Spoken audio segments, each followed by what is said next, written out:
Missouri has no way of knowing for sure how many undocumented immigrants are in the state. Because of this, we are seeing several efforts from the legislative and executive branches to change that.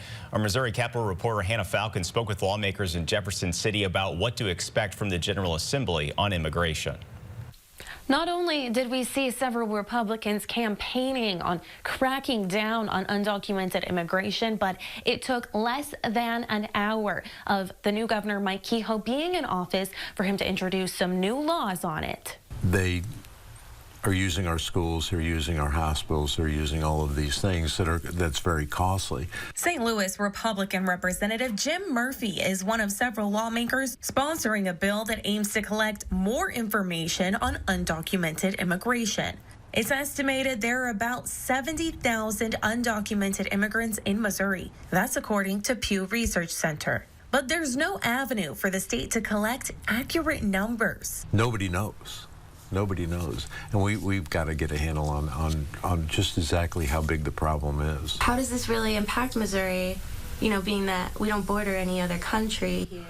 Oh, no. Every state's a border state at this point. Missouri's new governor, Mike Kehoe, focused on immigration in the executive orders he issued just moments after swearing into office. Day one crime plan has been put into action. Kehoe's executive orders allow for some state troopers to train with federal law enforcement on finding undocumented immigrants and requires law enforcement to collect immigration statuses from people accused of crimes. We're seeing the pandering because he's offered some solutions that aren't really solutions at all. That they have no teeth. Independence Democratic Representative Aaron Crossley tells me he's tired of the discussion on immigration, which he says is not truly productive. He calls Kehoe and other Republicans' efforts to legislate on immigration, quote, political pandering. They're not lowering the cost of living. They're not getting our roads paved. They're not making our schools perform better.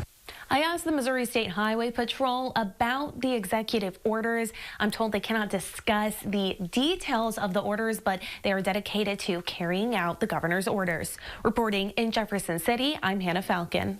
Well, one of the immigration bills being introduced in the General Assembly would modify Missouri driver's licenses to include a symbol that includes the holder is a U.S. citizen. Another proposed bill would require private employers and businesses to verify the employment eligibility of every employee who is hired.